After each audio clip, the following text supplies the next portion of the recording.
By the time the building began to empty, the city outside had already swallowed the day. Office lights blinked off floor by floor, elevators chimed their last rides, and the echo of expensive shoes faded into the marble lobby. It was the hour when power went home and invisibility clocked in. The kind of hour when people like her learned to move quietly, and people like him were never meant to be noticed at all. She had stayed late again. Not because anyone asked her to, and certainly not because she would be paid extra for it. She stayed late because overtime meant groceries, and groceries meant one less night lying awake pretending hunger was just stress. Her badge still hung around her neck, flipped backward so the plastic edge rubbed against her collarbone with every step. She didn't bother fixing it. Nobody ever read her name anyway. The corridor she walked through smelled faintly of disinfectant and old paper, the kind of sterile scent that lingered in buildings designed to look impressive but feel hollow. Cleaning carts lined the walls like quiet sentries. A few janitors moved methodically, heads down, headphones in, scrubbing away the day's mess as if erasing the evidence of everyone else's importance. She nodded at them out of habit. Most didn't look up. Some did, briefly, then returned to their work. That's when she saw him. He was sitting on the floor near a service door, his back against the wall, his cleaning gloves discarded beside him. His cart stood a few feet away, abandoned mid-task. At first glance, nothing about him stood out. Same uniform. Same dull gray jacket. Same nameless presence everyone else wore when they worked jobs meant to be unseen. But then she noticed his shoulders. They were shaking. Not dramatically. Not loudly. Just enough that, if you weren't looking for it, you'd miss it completely. His head was bowed, chin pressed into his chest, one hand gripping the fabric of his pant leg as if he were trying to anchor himself to the floor. The other hand covered his face. A soft, broken sound escaped him, barely audible but unmistakable once you heard it. He was crying. She slowed without thinking. Her first instinct was the same one she'd learned over years of surviving public spaces. Don't stare, don't interfere, keep moving. People had cried in stairwells and bathrooms before. She had been one of them. You learned quickly that attention rarely came with kindness. Most of the time it came with discomfort, judgment, or rules. But something about the way he sat there stopped her. It wasn't just the tears. It was the stillness around him, the way everyone else flowed past like water around a stone. Two men in tailored suits walked by, voices low and irritated, complaining about traffic. A woman on her phone stepped around him without breaking her conversation. Someone laughed somewhere near the elevators. No one stopped. She felt the familiar tightening in her chest, the ache that came when she recognized herself in someone else's quiet collapse. She remembered the time she'd sat on a bus bench after her landlord raised the rent again, staring at her hands and wondering how long she could pretend things were fine. She remembered crying into her sleeve on a lunch break because the math simply didn't work anymore. No audience. No sympathy. Just survival. Her feet carried her forward before her mind could argue her out of it. She stopped a few steps away from him. Close enough to see that his hair, though hidden beneath a cap, was neatly trimmed. Close enough to notice the lines in his hands, hands that looked strong, capable, worn by years of work that demanded more than it gave back. His breathing hitched as he tried, unsuccessfully, to steady himself. She didn't say his name. She didn't ask what was wrong. She didn't ask anything at all. She simply lowered herself to the floor beside him. The cold of the tile seeped through her clothes immediately, but she ignored it. She sat cross-legged, leaving a small space between them, close enough to be present but not close enough to intrude. Her voice, when she finally spoke, was soft.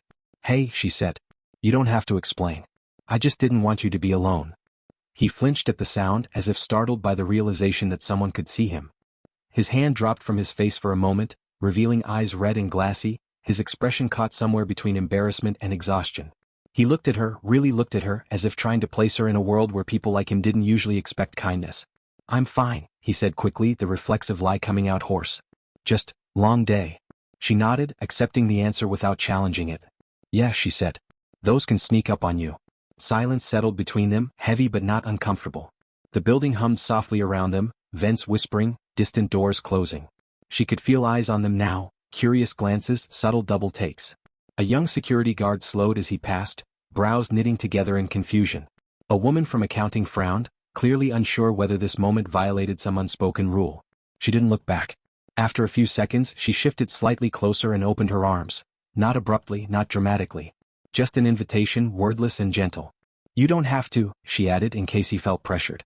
"But if you want to." For a moment he stayed frozen. Then something in him seemed to give way. He leaned forward, hesitant at first, then with the weight of someone who had been holding himself upright for far too long. His forehead rested against her shoulder. His breath shuddered. One of his hands curled into the fabric of her sleeve like a lifeline. She wrapped her arms around him. It wasn't the kind of hug people gave for show. There was no stiffness, no polite distance. She held him the way you hold someone when you're not trying to fix anything, just reminding them they're still human. She felt the tremor of his body, the quiet sobs he tried to suppress, the way his shoulders sagged as if surrendering to gravity at last. Around them the corridor seemed to pause. A few people stopped out right now. Others slowed, whispering behind hands or glancing over shoulders. A man muttered something under his breath that sounded like disapproval. Another shook his head, uncomfortable, and hurried away. Someone pulled out a phone, hesitated, then lowered it again. She was dimly aware of all of it, but it felt distant, like noise from another room. All that mattered was the man in her arms and the simple, devastating truth she recognized in his pain. After a while, his breathing began to even out. He pulled back slightly, enough to wipe his face with the back of his hand, eyes fixed on the floor. "I'm sorry," he said. "I didn't mean to, this is embarrassing." "Don't apologize," she replied immediately. "Crying just means you're still alive." That earned a small, humorless laugh from him. He glanced at her again, this time with curiosity threading through the sadness. "Why would you do this?" he asked quietly. "You don't even know me." She shrugged, a faint smile tugging at her lips. "I don't need to. I know what it feels like to sit somewhere public and hope nobody notices how much you're hurting." He studied her face as if trying to reconcile her words with his assumptions. "Most people don't stop," he said. "I know."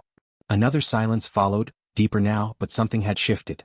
The weight between them felt shared instead of solitary. Down the hall, the security guard spoke into his radio in a low voice, eyes flicking toward them again. Somewhere above them, a light flickered. He straightened slowly, wiping his eyes once more, embarrassment creeping back into his posture. "I should get back to work," he said. "I shouldn't have sat down." She stood with him, brushing dust from her pants. "Sometimes sitting down is the smartest thing you can do," she said. He hesitated, then extended his hand. "Thank you," he said simply. She shook it, her grip warm and steady. "Anytime." As she turned to leave, she felt the stares again, sharper now, heavier with speculation. She ignored them and kept walking, unaware that a few floors above decisions were being made. Unaware that the man she had held while he cried was not invisible at all. What she didn't know, what no one watching that quiet hallway could have imagined, was that the janitor she had hugged owned half the city. And the moment she chose compassion over indifference had just set something irreversible in motion. The night she hugged him did not feel important to her afterward. It didn't glow in her memory or follow her home like a revelation. It faded into the long list of quiet moments she never expected to matter. By the time she stepped outside, the cold air biting at her cheeks, the city had already moved on. Traffic hummed. Neon signs flickered. Somewhere, a siren wailed and then disappeared into the distance. Life, relentless and indifferent, continued exactly as it always had. She pulled her jacket tighter around herself and headed toward the bus stop, her breath fogging in front of her. Her shoes were worn thin at the soles, and every step sent a dull ache up her legs. It had been a long shift, longer than most, and tomorrow promised more of the same. There was no dramatic music in her head, no sense that she had crossed some invisible line between ordinary and extraordinary. She had simply done what felt right, and now she was tired. Her apartment sat above a closed-down laundromat, the kind of place people pretended not to notice when they walked by. The stairs creaked as she climbed them, keys clinking softly in her hand. Inside, the space was small but clean. A single lamp illuminated a couch with a patched armrest, a folding table that doubled as a desk, and a sink that dripped no matter how many times she tightened the handle. She dropped her bag by the door and leaned back against it for a moment, eyes closed. The silence pressed in, thick and familiar. She exhaled slowly, letting the day drain out of her shoulders. This was her life. It wasn't tragic enough for sympathy or successful enough for envy. It just existed, balanced precariously between getting by and falling behind. She heated leftover soup on the stove, eating straight from the pot to save herself another dish. As she ate, her mind drifted, not to the man in the hallway but to numbers. Rent. Utilities. The student loan she'd never finished paying off because life had intervened. The calendar on the wall with dates circled in red, deadlines that didn't care how hard she worked or how kind she tried to be. Kindness, she had learned, did not pay bills. But it kept something else alive. The next morning came too fast. Her alarm buzzed at 6, shrill and unforgiving. She rolled out of bed, splashed water on her face and stared at herself in the mirror. Dark circles framed her eyes, but there was a steadiness there too, a quiet resilience built from years of adapting. At work, she slipped into her role easily. Smile when required. Listen more than speak. Move efficiently. People passed her every day without learning her name, and she had grown used to it. Being overlooked was safer than being noticed. Attention came with expectations she couldn't afford to meet. By mid-morning, the building buzzed with its usual controlled chaos. Phones rang. Printers jammed. Conversations overlapped in clipped, important tones. She moved through it all like a ghost, delivering files, refilling coffee, answering questions that rarely required her opinion. Still, something felt different. She noticed it first in the way people looked at her, not directly but sideways, with curiosity tugging at their expressions. A supervisor paused mid-sentence when she walked by. Two co-workers fell silent as she approached, exchanging glances before resuming their conversation in lowered voices. At first she assumed she was imagining it. Exhaustion had a way of making patterns out of nothing. Then her manager called her name. She froze for a split second, the sound cutting through the room sharper than it should have. She turned slowly, heart ticking up a notch. Her manager stood near his office door, lips pressed into a thin line, his posture rigid. "Can you come with me for a minute?" he asked. It wasn't a question. She followed him down the hall, her mind racing through possibilities. Had she made a mistake? Missed a protocol? Broken some rule she didn't know existed? The memory of sitting on the floor beside the janitor flashed through her thoughts, uninvited. Inside the office, the door closed with a soft but final click. "Have a seat," he said. She did, folding her hands in her lap to keep them from shaking. He didn't sit. He remained standing, arms crossed, eyes studying her as if she were a problem to be solved. "There was an incident last night," he began. Her stomach dropped. "An incident?" she echoed. He cleared his throat. "You were seen in the service corridor after hours. With one of the janitorial staff." The words landed heavier than they should have. She nodded slowly. "Yes. Can you explain why?" She met his gaze, surprised by the calm that settled over her. "He was upset," she said simply. "I didn't think anyone should be left alone like that." Her manager's jaw tightened. "You understand that there are boundaries. Professional boundaries." "I didn't interfere with his work," she replied. "I didn't touch any equipment. I just sat with him." He sighed, rubbing his temples. "That's not the point. People are talking." "About what?" she asked. "About propriety. About appearances. About whether that kind of behavior is appropriate in this building." She felt a flicker of anger then, not sharp but steady. "Is compassion inappropriate now?" He hesitated, clearly uncomfortable with the direction of the conversation. "This isn't about compassion," he said. "It's about protocol." "Protocol didn't say anything about letting someone cry alone on a cold floor," she said quietly. Silence stretched between them. He studied her again, and for the first time, something like uncertainty crossed his face. "Just be mindful," he said at last. "You can go." She stood, smoothing her jacket. "I always am." As she left the office, whispers followed her more openly now. She felt eyes on her back, felt herself being weighed and measured by people who knew nothing about her except what they thought they'd seen. Across the building, in a part she had never been to, a very different conversation was unfolding. He stood alone in a private elevator, his reflection staring back at him from polished steel walls. He no longer wore the uniform. Instead, a tailored coat rested on his shoulders, the fabric heavy and expensive in a way that could not be faked. His face looked older in the bright lighting, lines deepened by a night that had cracked something open inside him. He replayed the moment again and again, not the tears, but the way she had sat beside him without hesitation. The way she hadn't asked who he was or what he could offer. The way her arms had wrapped around him with no expectation of return. For years, people had approached him with agendas masked as politeness. He had learned to recognize the subtle calculus behind every smile, every conversation. He had surrounded himself with distance because distance was safer. And then a stranger had knelt on a dirty floor and held him as if none of that mattered. The elevator doors opened onto a floor few people had access to. He stepped out, greeted by nods and hurried deference. Voices lowered when he passed. Phones buzzed as messages were sent ahead of him. "Get me the reports," he said to no one in particular. "All of them." "Yes, sir," came the immediate reply. He walked toward a glass-walled conference room, his expression unreadable. On the table inside lay folders neatly arranged, each bearing names, departments, histories. He paused at the door, glancing back once as if the image of a quiet corridor still lingered somewhere behind him. Back at her desk, she tried to focus on her work, but the sense of being watched refused to fade. At lunch, she sat alone, scrolling through her phone without really seeing anything. Messages from friends went unanswered. She wasn't sure how to explain the tightness in her chest, the feeling that something had shifted without her consent. That afternoon, an email arrived that made her breath catch. Mandatory meeting. End of day. Attendance required. No explanation. Her heart sank as the hours ticked by. By the time the workday drew to a close, the building buzzed with speculation. People gathered their things, whispering about reorganizations, audits, changes coming down from above. She joined the stream of employees heading toward the largest conference room, her steps heavy. Inside, rows of chairs faced a long table. Executives stood at the front, their expressions tense.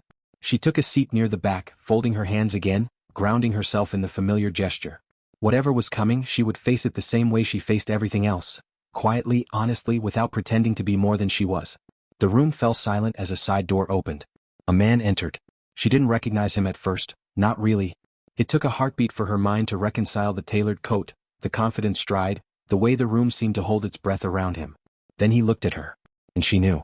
The janitor from the corridor stood at the head of the room, not as someone meant to be ignored, but as someone everyone else deferred to instinctively. He didn't smile. He didn't speak right away. He simply let the silence stretch, eyes scanning the faces before finally settling on hers. She felt the world tilt. In that moment, before a single word was spoken, she understood one undeniable truth. The hug she thought meant nothing had changed everything. The silence that followed his entrance felt unnatural, like the building itself had stopped breathing. Chairs creaked softly as people shifted in place, unsure whether they were supposed to stand or sit or disappear entirely. No one spoke. No one dared. The executives at the front of the room straightened instinctively, shoulders pulling back, faces arranging themselves into expressions of polite attention that barely masked unease. She remained seated near the back, frozen more by disbelief than fear. Her eyes stayed on him, searching for the janitor she had known. The slumped shoulders, the quiet grief, the man who had leaned into her arms as if they were the only solid thing left in the world. That man was still there, she realized. He was just standing upright now, wrapped in authority instead of fabric meant to blend into walls. He took his place at the head of the table without being invited. Someone slid a chair back for him, hands trembling just enough to notice. He did not sit immediately. Instead, he rested his palms lightly on the polished surface and let his gaze travel across the room. "This won't take long," he said at last. His voice was calm. Not loud. Not threatening. And somehow that made it worse. A few people swallowed. Someone in the front row nodded too quickly. "My name," he continued, "is irrelevant for the moment." A faint ripple of confusion passed through the room. "What matters is why we're here." He paused, then turned his head slightly, eyes finding her again. "Last night," he said, "I sat on the floor of this building and cried." A murmur moved through the crowd, restrained but unmistakable. Faces flushed. A few people glanced around, as if hoping the memory had been exaggerated or misunderstood. "I cried," he repeated, "because I have spent years building systems that reward efficiency over humanity. I cried because I finally understood what that costs." She felt heat creep up her neck. Her instinct was to shrink, to disappear into her chair, but something rooted her in place. She had not meant to be part of this. She had not meant to be seen. "I was not crying for attention," he said. "I was crying because I believed no one would stop." He shifted his stance, clasping his hands behind his back. "I was wrong." Every eye in the room turned, slowly and collectively, toward her. She inhaled sharply, the air suddenly too thin. A few people whispered her name. Someone must have finally bothered to read her badge. "She didn't know who I was," he went on. "She didn't know what I owned, what I controlled, or what I could give her. She saw a man in pain and chose compassion anyway." He let that sit. "For the record," he added, "that choice is rarer than wealth." The executives exchanged uneasy glances. One of them cleared his throat. "Sir, if this is about an employee conduct issue." He raised a hand, silencing the interruption without even looking at the speaker. "It's not," he said. "It's about culture." He turned back to the room. "I have spent the last 24 hours reviewing reports I should have reviewed years ago. Janitorial turnover. Complaints dismissed as misunderstandings. Supervisors promoted for cutting costs, regardless of how those savings were achieved." The temperature in the room seemed to drop. "Do you know," he asked calmly, "how many of your cleaning staff work second jobs?" No one answered. "Do you know how many have no health care?" Silence. "Do you know how many have cried in hallways like the one I sat in, and were told to move along?" He let his gaze linger on a man near the front whose jaw tightened visibly. "I know," he said, "because I finally listened." She felt something shift inside her then, not fear but a quiet, aching pride mixed with dread. She hadn't planned to be brave. She hadn't planned anything at all. And yet, here she was, woven into a narrative far larger than herself. He took his seat at last, folding his hands on the table. "Effective immediately," he said, "there will be changes." A few people leaned forward instinctively, pens poised. "Janitorial staff wages will be reviewed and raised to a living standard across all properties," he continued. "Healthcare options will be expanded. Supervisors with substantiated complaints will be reassigned or removed." A sharp intake of breath came from somewhere in the room. "This is not charity," he added. "It is correction." The meeting ended abruptly after that. There were no questions, no applause. Just a stunned silence as people filed out, whispering more urgently now, glancing at her with expressions that ranged from awe to resentment. She remained seated until the room nearly emptied. Her legs felt unsteady, her thoughts tangled. She had not expected gratitude. She certainly hadn't expected this. He approached her then, moving through the thinning crowd until he stood a few feet away. "I hope I didn't embarrass you," he said quietly. She looked up at him, searching his face. "I didn't do it for recognition," she said. "I know," he replied. "That's why it mattered." They stood there for a moment, two people from opposite ends of the world suddenly linked by a single, unguarded act. "May I walk you out?" he asked. She hesitated, aware of the watching eyes still lingering in doorways and hallways. Then she nodded. They walked side by side through corridors that felt different now, brighter somehow though nothing had changed. People stepped aside for him automatically. Some nodded to her, unsure how else to acknowledge her presence. Outside, the late afternoon sun cast long shadows across the pavement. The city roared around them, unaware of the quiet reckoning that had begun inside its walls. "I never asked your name," he said. She told him. He repeated it once as if committing it to memory. "Thank you," he said again, softer this time. "For what?" she asked. "For reminding me that power means nothing if it cannot kneel," he replied. She watched him walk away moments later, flanked now by people who spoke in hushed tones. Only then did she allow herself to exhale. She returned to her desk that evening to gather her things. Her phone buzzed with messages she hadn't yet read. News traveled fast in buildings like this. Too fast. As she stepped outside, she felt the weight of the day settle over her, not as fear but as realization. Kindness, she thought, might not pay bills. But it had just rewritten the rules. And somewhere deep within the machinery of the city, consequences were only beginning to unfold. By the next morning the city knew. It didn't arrive all at once. It never did. It crept in through headlines that felt almost casual, through emails marked urgent, through phones buzzing on desks that were suddenly too quiet. By the time she stepped into the building, the air itself felt different, charged, brittle, humming with a tension that had nothing to do with weather or deadlines. She noticed it immediately. People who once passed her without a glance now looked twice. Conversation stopped when she walked by. Some faces held admiration, others suspicion, and a few something sharper, resentment disguised as politeness. She felt it in the way smiles lingered too long, in the way doors opened just a fraction quicker than before. Visibility, she realized, came with its own cost. Her phone vibrated before she even reached her desk. A message from an unknown number. "You should be careful." She frowned, rereading it once before slipping the phone back into her pocket. Probably nothing, she told herself. People talked. Stories twisted. Attention invited noise. Still, the tightness in her chest didn't ease. By mid-morning, the building buzzed like a disturbed hive. Meetings were canceled. New ones appeared on calendars without explanation.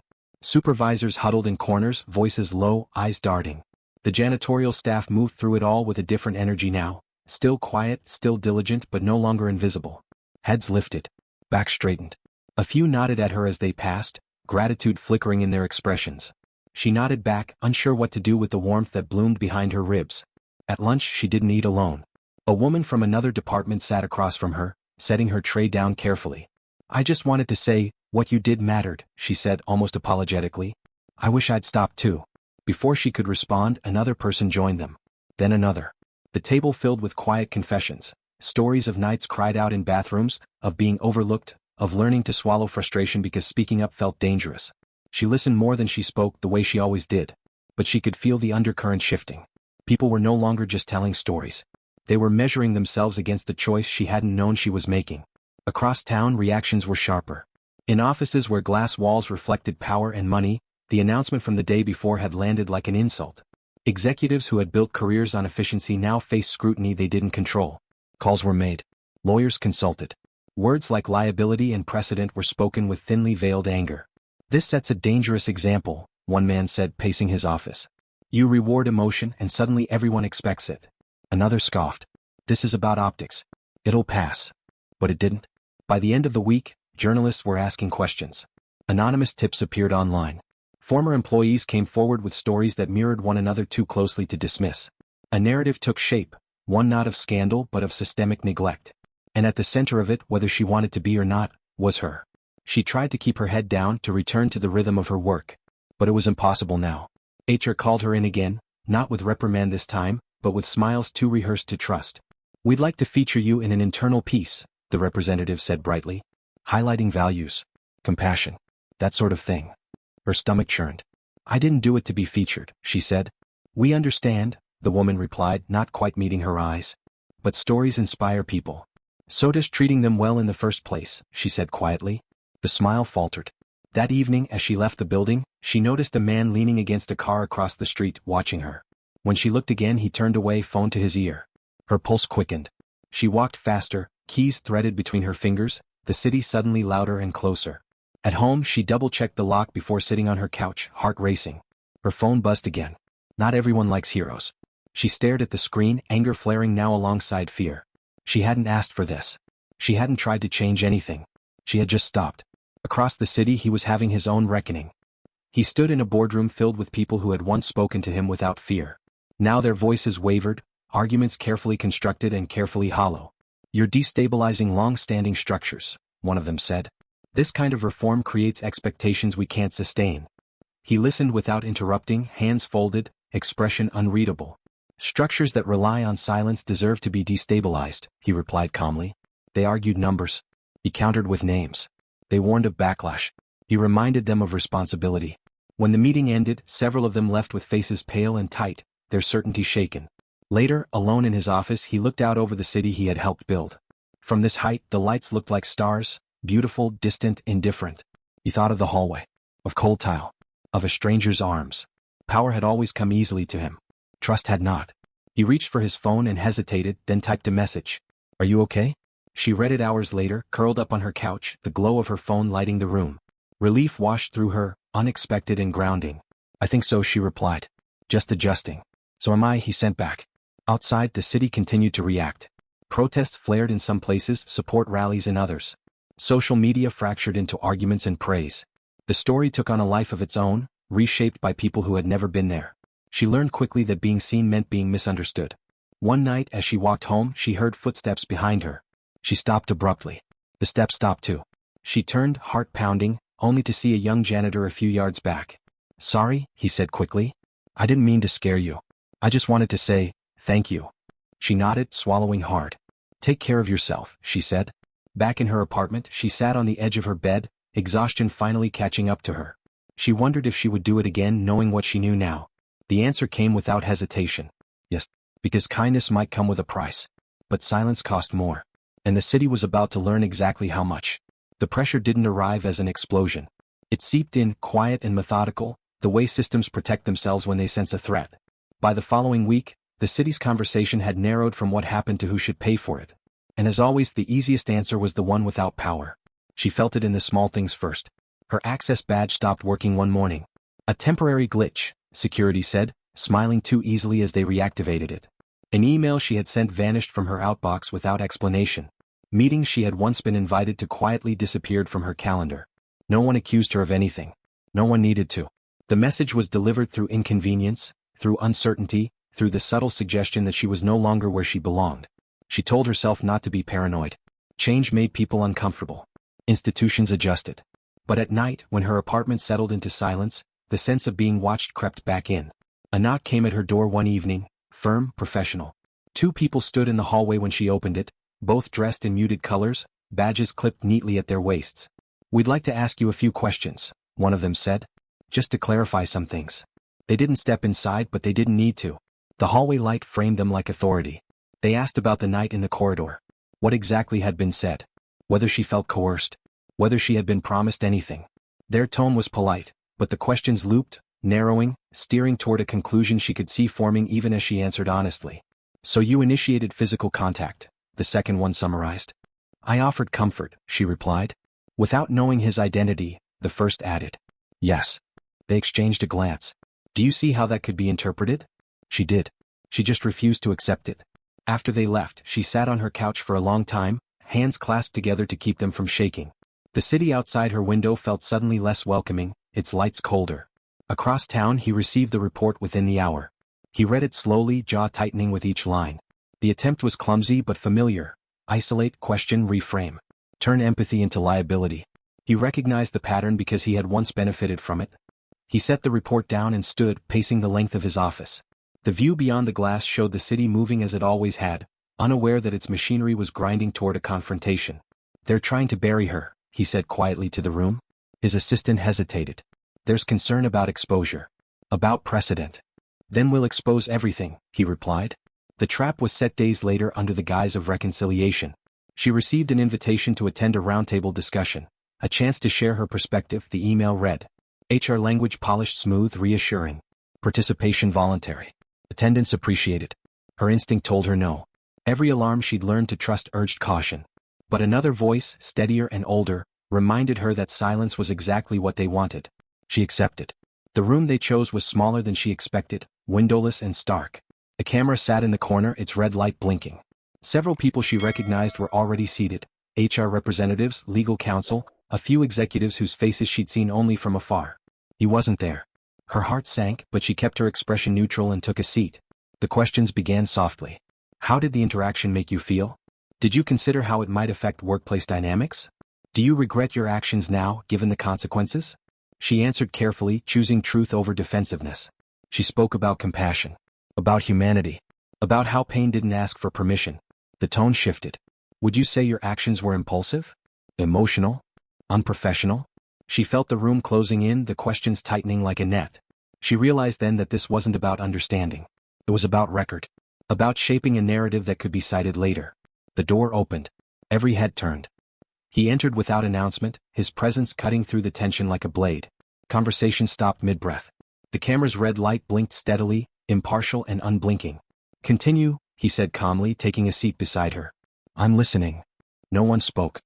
He folded his hands and looked around the table. Before you proceed, he said, I'd like to clarify something. This meeting is being recorded, yes. A hesitant nod. Good, he replied. So is this one. He gestured subtly and screens along the wall flickered to life. The room filled with images. Hallways. Break rooms. Emails. Messages. Footage from security cameras. Janitors being reprimanded, escorted, ignored. Complaints logged and dismissed. Patterns made visible through repetition. This, he said evenly, is what happens when a system is built to protect itself instead of its people. Someone stammered an objection. He silenced it with a raised hand. You wanted to discuss professionalism, he continued. Let's do that. Let's talk about why compassion was flagged while neglect was normalized. He turned to her then, voice softening. You were invited here as a liability, he said. You're leaving as a witness. The room erupted after that, voices overlapping, denials flying, excuses unraveling under scrutiny. The camera recorded it all. By the time the meeting ended, the narrative had shifted irrevocably. She walked out beside him, legs weak but head held high. Outside, reporters waited, questions already forming. He paused, then stepped forward alone, shielding her from the crush. This city, he said into the microphones, will not punish kindness to preserve comfort. That night the footage went public. By morning resignations followed. And the city finally saw the truth, not in a hug but in everything that had tried to erase it. The fallout did not arrive gently. It arrived in waves, relentless, overlapping, impossible to ignore. By sunrise, the footage from the meeting had spread far beyond the city. Clips were dissected, slowed down, replayed.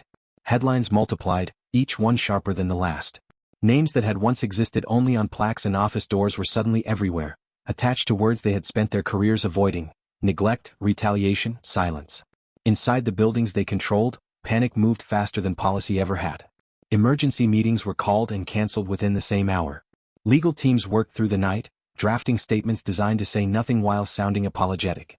Executives who had once spoken in absolutes now spoke only in hypotheticals. And at the center of it all was a woman who had never asked to be seen. She woke to the sound of her phone vibrating relentlessly on the nightstand. Missed calls. Voicemails.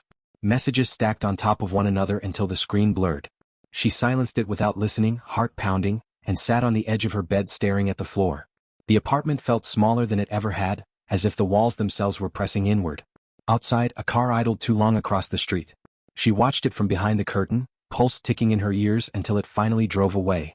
When she did step outside later that morning, the city greeted her differently. A stranger held the door open and said her name carefully as if testing it. Another nodded in recognition, eyes warm with gratitude. A third stared openly, curiosity tinged with something harder to read. She felt exposed, every step weighted with awareness. At the building, security had doubled. She was escorted inside without explanation, through hallways she'd walked 1,000 times but never like this. People stepped aside, conversations dissolving as she passed. In a conference room overlooking the city, he waited. He looked tired now. The sharpness that had anchored him through confrontation softened at the edges, replaced by something heavier, resolve tempered by grief. When he saw her, he stood. I'm sorry, he said first, for how quickly this became more than you should have had to carry. She shook her head. You didn't make it happen, she said. You just didn't stop it. He nodded, accepting the truth in that. They sat across from each other, sunlight cutting the room into hard lines. Between them lay stacks of documents, plans, proposals, outlines of a future being rewritten in real time. Some of them are resigning, he said quietly. Others will fight it. There will be lawsuits. She looked at the papers without touching them. What happens to the people who can't afford lawyers? His gaze held hers. That, he said, is what we're fixing. The press conference that followed filled the plaza outside by noon. Cameras lined the barricades. Microphones crowded together, logos overlapping like competing claims on truth. When he stepped forward, the noise dimmed, not because he demanded silence but because people expected something real. This city, he began, was not built by numbers alone. He spoke of systems and responsibility, of what happens when efficiency becomes an excuse. He did not mention her by name at first. He spoke instead of janitors, assistants, night shift workers, of the people whose labor was invisible until it stopped. Then he did something unexpected. He stepped aside. She felt the weight of 1,000 eyes as he gestured toward her. For a moment, fear surged, raw and instinctive. But beneath it was something steadier. The memory of cold tile. Of shaking shoulders. Of a choice made without calculation. She stepped forward. Her voice was not loud. It didn't need to be. I didn't plan to change anything, she said. I just saw someone hurting. The plaza was silent. If this moment proves anything, she continued, it's that kindness doesn't belong to people with power. It belongs to anyone willing to stop. The word spread faster than any headline. In the days that followed, the city shifted. Policies were rewritten. Oversight committees formed with members who had once been ignored. Wages adjusted. Benefits extended. Training mandated, not as a checkbox but as a reckoning. There was resistance. There always was. Anonymous op-eds accused them of grandstanding. Former executives warned of economic fallout. Threats arrived in emails stripped of names but heavy with intent. One evening she found her car door scratched with a single word. Traitor. Her hands trembled as she traced the letters. That night, sleep didn't come easily. He insisted on protection after that, subtle but constant. She hated it at first, the feeling of being managed, but slowly she understood. This wasn't about fear. It was about ensuring she stayed alive long enough to matter. As weeks passed, something else began to surface. Stories.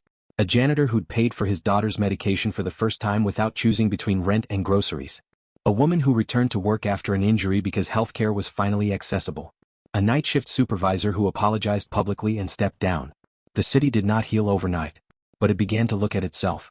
Late one evening, after another long day, she found herself back in the corridor where it had started. The floor gleamed now, freshly polished. The service door stood closed, unremarkable. He joined her there, hands in his pockets. Funny, he said softly. I spent years thinking this place meant nothing. She smiled faintly. It meant something to someone. He turned to her. What do you want? The question surprised her. I don't mean money, he added quickly. Or titles. I mean you. She thought of her apartment, her routines, the fragile peace she'd built. She thought of the people whose lives had shifted because she'd stopped walking. I want this to last, she said finally. Not because of you. Not because of me. But because it's right. He nodded. Then it will. Outside, the city pulsed with movement. Unfinished, imperfect, alive. The reckoning was not over. But it could no longer be undone. Long after the cameras packed up and the headlines moved on, the city was left alone with itself. That was the part no one prepared for. The days following the reckoning were quieter but not calmer. The surface had changed, policies rewritten, leadership reshuffled, apologies issued in careful language, but beneath it, something deeper continued to shift. Habits don't disappear just because they're exposed. They resist. They test the edges of reform looking for cracks. She felt that resistance every day. It showed up in delayed approvals, in meetings where her name was mentioned without invitation, in smiles that never quite reached people's eyes. There were still those who believed she had overstepped, who whispered that kindness had gone too far, that she had disrupted a balance that had worked just fine for people who mattered. But there were others too. People who stopped her in hallways, not to praise her, but to tell her something they had never told anyone before. A night guard who admitted he used to cry in his car before every shift. A receptionist who confessed she'd learned to make herself smaller just to survive. A janitor who said he finally felt like his work belonged to the building, not just to the shadows inside it. She listened. She always listened. That became her role, though no one officially named it. She was not an executive. Not a spokesperson. Not a symbol, even though the media tried to make her one. She was something quieter and more dangerous to systems built on silence. She remembered. The city's response was uneven. Some companies followed suit, announcing reforms with language borrowed carefully from the headlines. Others resisted openly, framing the changes as overreach, as emotional interference in rational markets. Court cases began to wind their way through the system, slow and deliberate, each one a reminder that justice rarely arrived all at once. He navigated it all with a steadiness that surprised even himself.